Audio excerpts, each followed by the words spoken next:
Hi friends, ಎಲ್ಲರಿಗೂ ನಮಸ್ಕಾರ. Welcome to my YouTube channel. ಒಲವಿನ ಆಸರೆ ಮುಂದುವರೆದ ಭಾಗ. ಸ್ನೇಹಿತರೆ, ಈ ಒಂದು ಕಾದಂಬರಿ ತಮಗೆ ಇಷ್ಟ ಆಗಿದ್ರೆ ದಯವಿಟ್ಟು ಲೈಕ್ ಮಾಡಿ, ಸಬ್ಸ್ಕ್ರೈಬ್ ಮಾಡಿ, ಸಪೋರ್ಟ್ ಮಾಡಿ ಫ್ರೆಂಡ್ಸ್. ನನಗೂ ಅದೇ ಗಾಬರಿಯಾಗಿದೆ. ಸಿಗರೇಟ್ ಸೇದಿ ಕಾರ್ಪೆಟ್ ಮೇಲೆ ಹಾಕಿದ್ದಾನೆ. ಅದು ಹೊತ್ತುಕೊಂಡು ನಿಧಾನವಾಗಿ ಸುಟ್ಟು ಕೋಣೆ ತುಂಬ ಹೊಗೆ. ಸಾಧ್ಯ ಕೆಲಸದವನು ನೋಡಿದ. ಸರಿಯಾಯಿತು, ಕಿಡಿ ಬೆಂಕಿಯಾಗಿದ್ರೆ ಏನು ಗತಿ? ಅವನು ಎಂದೂ ಹೀಗೆ ಮಾಡಿರಲಿಲ್ಲ. ಮೈ ಮೇಲೆ ಪ್ರಜ್ಞೆ ಇಲ್ಲದೆ ಇರೋ ರೀತಿ ವರ್ತಿಸ್ತಿದ್ದಾನೆ. ಹೀಗಾದರೆ ಹೇಗೆ? ತರುಣ್ ಸ್ವಲ್ಪ ಕಾಲ ಮನಸ್ಸಿನಲ್ಲೇ ಮತಿಸಿದ. ಕಾಲದ ನಂತರ ಸರಿ ಹೋಗುವುದೆಂದರೆ ಹಿಡಿದ ಕೆಲಸಗಳಲ್ಲಿ ಎಡವಟ್ಟಾಗಬಹುದು.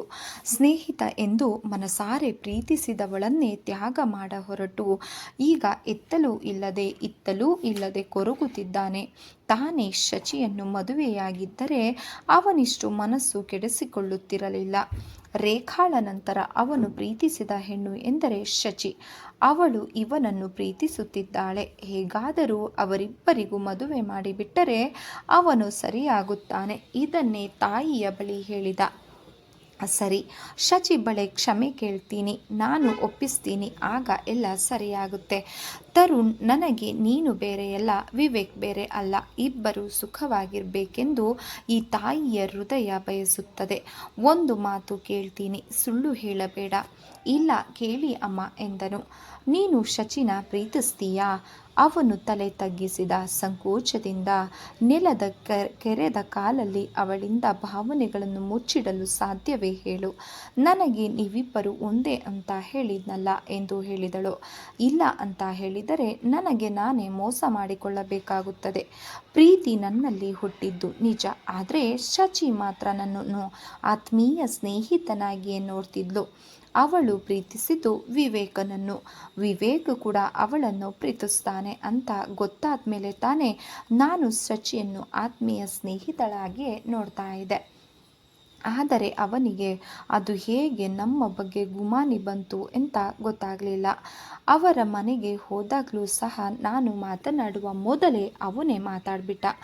ನಾನು ಈ ವಿಚಾರ ಮಾತಾಡ್ತೀನಿ ಅಂತ ಅವನಿಗೆ ಸುಳಿವು ಸಿಕ್ಕಿಬಿಟ್ಟಿದೆ. ಹಾಗಾಗಿ ಇಷ್ಟೆಲ್ಲ ಆಗಿ ಹೋಯಿತು. ನಿಧಾನವಾಗಿ ಹೇಳಿದ. ಅವನು ಶಚಿಯನ್ನು ಪ್ರೀತಿಸುತ್ತಿದ್ದಾನೆ ಅಂತ ನಿಂಗೆ ಯಾವಾಗ ಗೊತ್ತಾಗಿದ್ದು? ಆ ದಿನ ಪ್ರೀಮಿಯರ್ ಶೋ ಇತ್ತಲ್ವಾ, ನೀವೆಲ್ಲ ಮನೆಗೆ ಹೋಗಿ ಆಗಿತ್ತು. ಇವನು ಸ್ವಲ್ಪ ಜಾಸ್ತಿ ತಗೊಂಡಿದ್ದ. ನಾನೇ ಮನೆಗೆ ಕರೆ ತನ್ನಲ್ವಾ. ಕುಡಿದ ಮತ್ತಿನಲ್ಲಿ ತಾನು ಶಚಿಯನ್ನು ತುಂಬ ಪ್ರೀತಿಸುವುದಾಗಿ, ಅವಳನ್ನು ದೊಡ್ಡ ಸ್ಟಾರ್ ಮಾಡುವುದಾಗಿ ಹೇಳುತ್ತಿದ್ದ. ಅವಳು ಆ ಕ್ಷಣವನ್ನು ನೆನೆಸಿಕೊಂಡಳು. ತರುಣ್ ಸ್ನೇಹಿತನನ್ನು ಒಳಗೆ ಕರೆತಂದು ಮಲಗಿಸಿದ್ದ. ತರುಣ್ ಮಂಕಾಗಿದ್ದ. ಯಾಕೆಂದು ಈಗ ಅರ್ಥ ಆಗ್ತಾ ಇದೆ. ಒಂದೊಂದಾಗಿ ಈಗ ವಿಶೇಷ ಅರ್ಥವನ್ನು ಸಹ ಪಡೆದುಕೊಳ್ತಾ ಇದೆ. ಸ್ವಾರಿ ಕಣೋ ಎಂದು ಆತ್ಮೀಯತೆಯ ಪ್ರೀತಿಯಿಂದ ಅವನ ಭುಜದ ಮೇಲೆ ಕೈ ಇರಿಸಿದಳು. ಇದರಲ್ಲಿ ಸ್ವಾರಿ ಹೇಳೋದು ಏನಿದೆ ಅಮ್ಮ? ಎಲ್ಲರೂ ಸಹ ಪರಸ್ಪರ ಇನ್ನೊಬ್ಬರಿಗೆ ಒಳ್ಳೆಯದು ಮಾಡಲು ಹೋಗಿ ಅರ್ಥ ಮಾಡಿಕೊಳ್ಳದೆ ಇಷ್ಟಕ್ಕೆಲ್ಲ ಕಾರಣವಾಗಿ ಬಿಟ್ಟಿದ್ದೀವಿ. ಯಾರಿಗೂ ಇಲ್ಲಿ ಕೆಟ್ಟ ಉದ್ದೇಶವಂತೂ ಇಲ್ಲವೇ ಇಲ್ಲ. ಆಗೋದಾಯಿತು. ಇನ್ನಾದರೂ ಸಹ ಒಳ್ಳೆಯದು ಮಾಡಲು ಪ್ರಯತ್ನಿಸೋಣ. ನಿಂಗೆ ನಿಜವಾಗಿ ಬೇಜಾರಿಲ್ಲ ತಾನೆ ಎಂದು ಕೇಳಿದರು. ಅಮ್ಮ, ನೀವು ಮತ್ತೆ ಈ ಮಾತು ಕೇಳಬಾರದು. ನಿಮ್ಮ ಸಂಶಯ ಹೋಗಲು ನಾನೇನು ಮಾಡಬೇಕು ಅಂತ ಹೇಳಿ ಎಂದನು. ಏನು ಬೇಡ ಮಗನೇ, ನೀನು ಮದುವೆಯಾಗಿ ಬಿಡು. ಆಯಿತು ಅಮ್ಮ, ನೀವು ಹುಡುಗಿ ಹುಡುಕಿ ಕೊಡಿ. ನಾನು ನೋಡಿದ ಹುಡುಗಿಯನ್ನು ನೀನು ಮದುವೆ ಆಗ್ತೀಯಾ? ಖಂಡಿತ ಅಮ್ಮ. ಕುರುಡಿಯೋ ಕುಂಟಿಯೋ ತಾಳಿ ಕಟ್ಟು ಅಂದರೆ ಕಟ್ತೀನಿ ಎಂದನು. ಏನು ಮಾತಾಡ್ತಿದೀಯಾ? ನಾನು ಹಾಗೆ ಮಾಡ್ತೀನಾ? ನಾವು ಹಾಗೆ ಮಾಡಲ್ಲ ಅಂತ ಗೊತ್ತಾಗಿಯೇ ಹೀಗೆ ನಿರ್ಮಲ ಮನಸ್ಸಿನಿಂದ ಕೇಳಿದ್ದು. ಯಾವ ತಾಯಿ ತಾನೇ ಮಗನಿಗೆ ಕೇಡನ್ನು ಬಯಸ್ತಾಳೆ ಹೇಳು? ಅವರ ಮಾತು ಮುಗಿದಿರಲಿಲ್ಲ. ಅಷ್ಟರಲ್ಲಿಯೇ ಒಬ್ಬ ಯುವತಿ ಅಳುತ್ತಾ ಅಲ್ಲಿಗೆ ಬಂದಳು. ಯಾಕಮ್ಮ, ಏನಾಯಿತು ಎಂದು ತರುಣ್ ಕೇಳಿದ. ಆಕೆ ಅವರ ಚಿತ್ರದಲ್ಲಿ ಒಂದು ಸಣ್ಣ ಪಾತ್ರವೊಂದರಲ್ಲಿ ಮಾಡಿದ್ಲು. ಸುಮಾರು 25ರ ವಯಸ್ಸು. ಹೆಸರು ಶುಭಾ ಎಂದು. ಸರ್, ಡೈರೆಕ್ಟರ್ ಸರ್ ಎಲ್ಲಿದ್ದಾರೆ? ನಾನು ಅವರನ್ನು ನೋಡಲೇಬೇಕು ಎಂದಳು. ಕಣ್ಣನ್ನು ಒರೆಸಿಕೊಳ್ಳುತ್ತಾ ಅಳತೊಡಗಿದಳು. ಡಬ್ಬಿಂಗ್ನಲ್ಲಿ ಇದ್ದಾರೆ. ಏನು ಅಂತ ನಮ್ಮ ಬಳಿ ಹೇಳಮ್ಮ ಎಂದು ಎಂದು ತುಂಬ ಆತ್ಮೀಯತೆಯಿಂದ ಒತ್ತಾಯಿಸಿದ ಮೇಲೆ ಅವಳು ಹೇಳಿದಳು. ರಘು ಎಂಬ ಹುಡುಗ ಇವರ ಪ್ರೊಡಕ್ಷನ್ನಲ್ಲಿ ಇದ್ದಾನೆ.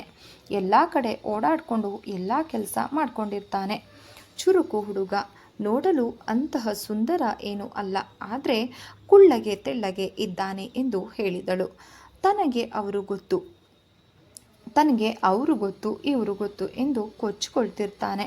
ಕೊಚ್ಕೊಳ್ಳೋದು ಸಹ ಸ್ವಲ್ಪ ಜಾಸ್ತಿ. ಒಂದಿಬ್ಬರು ನಿರ್ದೇಶಕರ ಕೈ ಕೆಳಗೆ ಕೆಲಸ ಮಾಡಿ ಇಲ್ಲಿ ಬಂದು ಸೇರಿದ್ದಾನೆ. ಅಣ್ಣ ಅಣ್ಣ ಎಂದು ವಿವೇಕ್ನ ಹಿಂದೆ ಓಡಾಡ್ತಿರ್ತಾನೆ. ಅದನ್ನು ನೋಡಿದವರು, ವಿವೇಕ್ನ ತುಂಬ ಹತ್ತಿರದವ ನೀನು ಅನ್ನಬೇಕು. ಅವನ ಚುರುಕು ಬುದ್ಧಿ ನೋಡಿ ವಿವೇಕ್ ಸರ್ ಸಹ ಸ್ವಲ್ಪ ಸಲುಗೆ ಕೊಟ್ಟಿರೋದಂತೂ ಹೌದು. ಆದರವನು ಇವರ ಹೆಸರುಗಳನ್ನು ದುರುಪಯೋಗ ಮಾಡ್ಕೊಳ್ತಿದ್ದಾನೆ. ಕೇವಲ ದುರುಪಯೋಗ ಮಾಡ್ಕೊಳ್ಳೋದು ಮಾತ್ರ ಅಲ್ಲ, ಯಾರ ಗಮನಕ್ಕೂ ಸಹ ಅವನು ತಂದಿಲ್ಲ. ಚಿತ್ರರಂಗ ಸೇರಲು ಬರುವ ಹುಡುಗಿಯರ ಬಳಿ ನನಗೆ ಆ ಡೈರೆಕ್ಟರ್ ಚೆನ್ನಾಗಿ ಗೊತ್ತು, ಈ ಡೈರೆಕ್ಟರ್ ತುಂಬ ಕ್ಲೋಸ್ ಎಂದು ಹೇಳಿ ವಿವೇಕ್ ಅಣ್ಣನಿದ್ದ ಹಾಗೆ ನಾನು ಹೇಳಿದೆನೆಂದರೆ ಮುಗೀತು, ಆ ಮಾತು ತೆಗೆದು ಹಾಕಲ್ಲ. ನಿಮಗೆ ಇವರ ಚಿತ್ರದಲ್ಲಿ ಪಾತ್ರವನ್ನು ಕೊಡಿಸ್ತೀನಿ ಎಂದು ಕೊಚ್ಚಿಕೊಳ್ಳುವನು ಎಂದು ಅಳುತ್ತಾ ಹೇಳಿದಳು. ಈ ಹುಡುಗಿಗೂ ಹಾಗೆ ಹೇಳಿ ಬಲೆಗೆ ಹಾಕಿಕೊಂಡ. ಎಲ್ಲಿ ಒಂದು ಚಿಕ್ಕ ಪಾತ್ರ ಸಿಕ್ಕಿತು. ಆದರೆ ಬೇರೆ ನಿರ್ದೇಶಕರ ಬಳಿ ಒಳ್ಳೆ ಪಾತ್ರ ಕೊಡಿಸ್ತೀನಿ, ನಿನ್ನ ನಾನೇ ಮದುವೆಯಾಗ್ತೀನಿ ಅಂತ ಹೇಳಿರ್ತಾನೆ. ನನ್ನ ಮದುವೆಯಾದರೆ ನಿನಗೆ ಒಂದು ಒಳ್ಳೆ ಪಾತ್ರ ಸಿಗುತ್ತೆ ಎಂದು ಒಪ್ಪಿಸಿ ಒಂದು ಕೋಣೆಯಂತಹ ಮನೆಯನ್ನು ಸಹ ಮಾಡ್ತಾನೆ. ಆದರೆ ಅವರ ಬಳಿ ಇದ್ದ ಹಣ ಒಡವೆಗಳೆಲ್ಲವೂ ಖರ್ಚಾಗ್ತಾ ಹಂತವಾಗಿ ಬಂದವು. ಬೇರೆ ಯಾರ ಬಳಿಯೂ ಆಕೆಗೆ ಪಾತ್ರ ಸಿಗಲಿಲ್ಲ. ಒಂದು ದಿನ ಯಾರನ್ನು ಕರೆದುಕೊಂಡು ಬಂದು, ಇವರು ಒಬ್ಬ ದೊಡ್ಡ ಸಿನಿಮಾ ನಿರ್ಮಾಪಕರು, ನಿನಗೆ ಒಂದು ಮುಖ್ಯವಾದ ಪಾತ್ರವನ್ನು ಕೊಡ್ತಾರೆ ಎಂದು ಒಂದು ಕೋಣೆಯಲ್ಲಿ ಬಿಟ್ಟು ಹೋದ. ಖಂಡಿತ ನಿನಗೆ ನನ್ನ ಚಿತ್ರದಲ್ಲಿ ಒಂದು ಅವಕಾಶವನ್ನು ಕೊಡಿಸ್ತೀನಿ ಎಂದು ಹೇಳಿ ಹೋದ ರಘು, ಅವನು ಹೋದ ನಂತರ ಬಂದು ನೀನು ಮುಂದೆ ಬರಬೇಕೆಂದರೆ ಇದೆಲ್ಲ ಅನಿವಾರ್ಯ ಎಂದು ಹೇಳಿದ.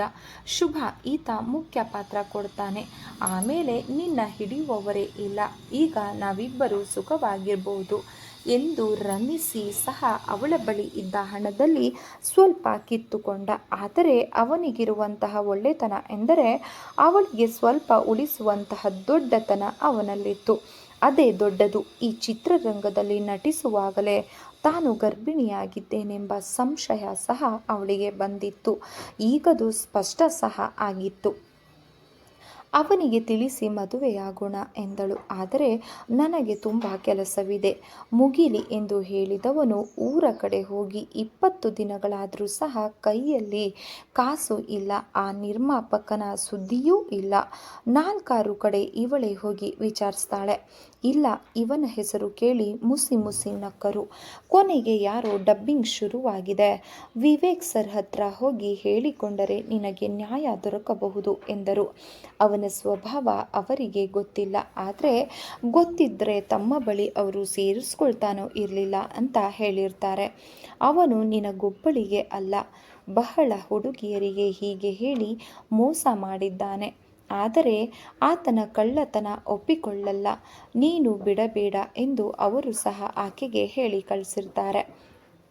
ಅವಳು ಅವನಲ್ಲಿ ಇರುವುದನ್ನು ಖಾತರಿಪಡಿಸಿಕೊಂಡೇ ಬಂದಿದ್ಲು. ಇಲ್ಲೇ ಇರಮ್ಮ, ಈಗ ಕಾಫಿಗೆ ಬ್ರೇಕ್ ಮಾಡ್ತಾರೆ, ನೋಡೋಣ, ನೀನು ಏನು ಮಾತಾಡಬೇಡ, ಅವನ ವರ್ತನೆ ಹೇಗಿರುತ್ತೆ ಅಂತ ನಾವೇ ನೋಡೋಣ ಎಂದ ತರುಣ್.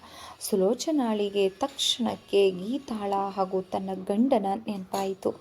ಗೀತಾ ಮೊದಲು ಕೆಸರಿನಲ್ಲಿ ಬಿದ್ದರೂ ಸಹ ನಂತರ ಸೀತಾರಾಮನಂತವರ ಆಸರೆ ದೊರಕಿತು. ಹಾಗೆ ಎಲ್ಲರಿಗೂ ಸಿಗಬೇಕಲ್ವಾ?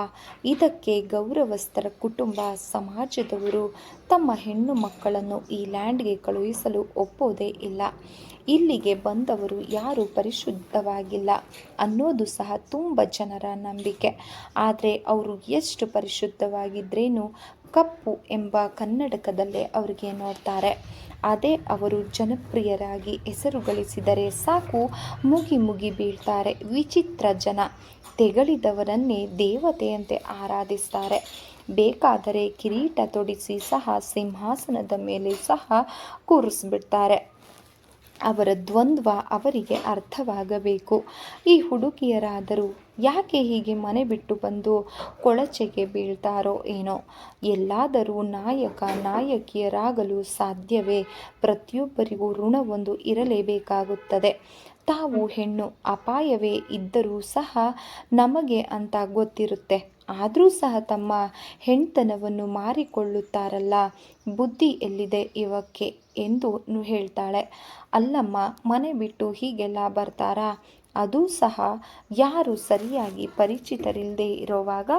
ಇಲ್ಲಮ್ಮ, ಪರಿಚಿತನೊಬ್ಬನ ಪಾತ್ರ ಕೊಡಿಸ್ತೀನಿ ಅಂತ 4-5 ಹುಡುಗಿಯರನ್ನು ಸಹ ಅಲ್ಲಿಗೆ ಕರೆದುಕೊಂಡು ಬಂದ. ಎಲ್ಲರಿಗೂ ಅಲ್ಲಿ ಇಲ್ಲಿ ಕಾಣಿಸಿಕೊಳ್ಳುವ ಪಾತ್ರ ಕೊಡಿಸಿ ಕೊನೆಗೆ ನನ್ನ ಯಾರಿಗೂ ಗಂಟು ಹಾಕಿ ಹೋದ. ಉಳಿದವರೆಲ್ಲ ಏನಾದರೂ ಅಂತ ನನಗೂ ಗೊತ್ತಿಲ್ಲ. ಯಾಕೆಂದರೆ ಯಾರು ಸಹ ಅವರು ಕಾಣಿಸ್ತಿಲ್ಲ. ಹಾಗಾಗಿ ಆ ರಘು ಅಲ್ಲಿ ಪರಿಚಯವಾಗಿದ್ದು. ಅವನ ಬಳಿ ಅನೇಕ ನಿರ್ದೇಶಕ, ನಟ ನಟಿಯರ ಜೊತೆ ತೆಗೆಸಿಕೊಂಡಂತಹ ಸಾಕಷ್ಟು ಫೋಟೋಗಳಿವೆ. ಅವನು ತೋರಿಸಿ ನನಗೆ ಅವರೆಲ್ಲರ ಪರಿಚಯ ಇದೆ ಅಂತ ನಂಬಿಸಿದ್ದ. ವಿವೇಕ್ ಸರ್ ಸಹ ಚಿತ್ರದಲ್ಲಿ ನನಗೆ ಇಂತಹದ್ದರಲ್ಲಿಯೇ ಗುರುತಿಸೋ ಅಂತಹ ಒಂದು ಪಾತ್ರ ದೊರಕಿದ್ದು. ಹಾಗಾಗಿ ಈ ರಘುನ ಮೇಲೆ ನನಗೆ ನಂಬಿಕೆ. 20 ದಿನಗಳಿಂದ ಪತ್ತೆ ಆಗಿಲ್ಲ.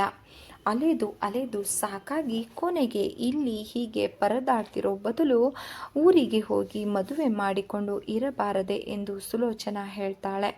ಕಷ್ಟವೋ ಸುಖವೋ ಗಂಡ ಮನೆ ಮಕ್ಕಳು ಅಂತ ಇದ್ರೆ ಸ್ವಲ್ಪ ನೆಮ್ಮದಿನಾದರೂ ಇರತ್ತೆ ಎಂದಳು. ಈಗ ಯಾರಮ್ಮ ನಮ್ಮನ್ನು ಮದುವೆಯಾಗ್ತಾರೆ? ಯಾರು ಮನೆ ಸೇರಿಸ್ತಾರೆ? ನಮ್ಮ ಕಡೆ ಬಹಿಷ್ಕಾರ ಹಾಕಿ ಬಿಡ್ತಾರೆ. ಹೀಗೆ ಬಂದು ಅಡ್ನಾಡಿಯಾಗಿರುವರನ್ನ ಯಾವ ಸಂಸಾರಸ್ಥರ ಮನೆ ಗಂಡು ಮದುವೆ ಆಗ್ತಾನೆ? ನಮಗಾದರೂ ಹೋಗೋಕೆ ಮುಖವಾದರೂ ಎಲ್ಲಿದೆ ಎಂದಳು. ಕಷ್ಟವೋ ನಷ್ಟವೋ ಇಲ್ಲೇ ಮುಳುಗೇಳಬೇಕು. ಎಲ್ಲ ನಾವು ಮಾಡಿಕೊಂಡಿದ್ದು. ಸಿನಿಮಾ ಸೇರಿಬಿಟ್ಟರೆ ಹೆಸರು ಹಣ ಎಲ್ಲ ಬರುತ್ತೆ. ಸುಖದ ಸುಪ್ಪತ್ತಿಗೆಯಲ್ಲಿ ಹೊರಳಾಡುತ್ತೇವೆ ಅಂದ್ಕೊಂಡಿದ್ವಿ. ಆದರೆ ಈ ಸಿನಿಮಾ ಎಂಬ ಪರದೆಯ ಹಿಂದೆ ಅದೆಷ್ಟೋ ಹೆಣ್ಣು ಮಕ್ಕಳ ಬದುಕಿದೆ ಎಂಬುದು ಅರ್ಥವಾಯಿತು. ಇಲ್ಲೂ ಒಂದು ಪಾಪದ ಕೊಡವಿದೆ ಅಂತಹ ಈಗಲೇ ನಮಗೆ ಗೊತ್ತಾಗಿದ್ದು. ಈ ಚಿತ್ರರಂಗ ನನ್ನೊಬ್ಬಳಲ್ಲೇ ಕನಸುಗಳನ್ನು ಬಿಟ್ಟಿಲ್ಲ. ನನ್ನಂತಹ ಬಹಳಷ್ಟು ಸ್ನೇಹಿತರು ಕೂಡ ತುಂಬ ಕನಸುಗಳನ್ನು ಕಟ್ಟಿದ್ದಾರೆ. ಇಲ್ಲಿ ಬಂದರೆ ಸಾಕು, ಸ್ವರ್ಗವನ್ನೇ ಕಾಣಿಸ್ತೀವಿ, ಬೇಕಾದ ಹಾಗೆ ದುಡಿತೀವಿ, ಒಂದು ದೊಡ್ಡ ಸ್ಟಾರ್ ಆಗ್ತೀವಿ ಅಂದ್ಕೊಂಡಿರ್ತಾರೆ. ಅವರಿಗೆಲ್ಲ ಇನ್ನೂ ಭ್ರಮೆ ತುಂಬ ಇದೆ. ಹೌದಮ್ಮ, ಇದು ಭ್ರಮೆ ಅನ್ನೋದನ್ನು ಅವರಿಗೆ ತಿಳಿಸಿ ಹೇಳುವುದರ ಬದಲು ಮಧ್ಯೆ ತಮ್ಮ ಬೇಳೆಕಾಳು ಬೇಯಿಸಿಕೊಳ್ಳೋ ಕೆಟ್ಟ ದಲ್ಲಾಳಿಗಳು ಎಲ್ಲ ಕಡೆ ಹುಟ್ಕೊಂಡಿದ್ದಾರೆ. ಅವರಿಂದ ಇಲ್ಲದ ಅಪವಾದ, ಕೆಟ್ಟ ಹೆಸರು ಚಿತ್ರರಂಗಕ್ಕೆ.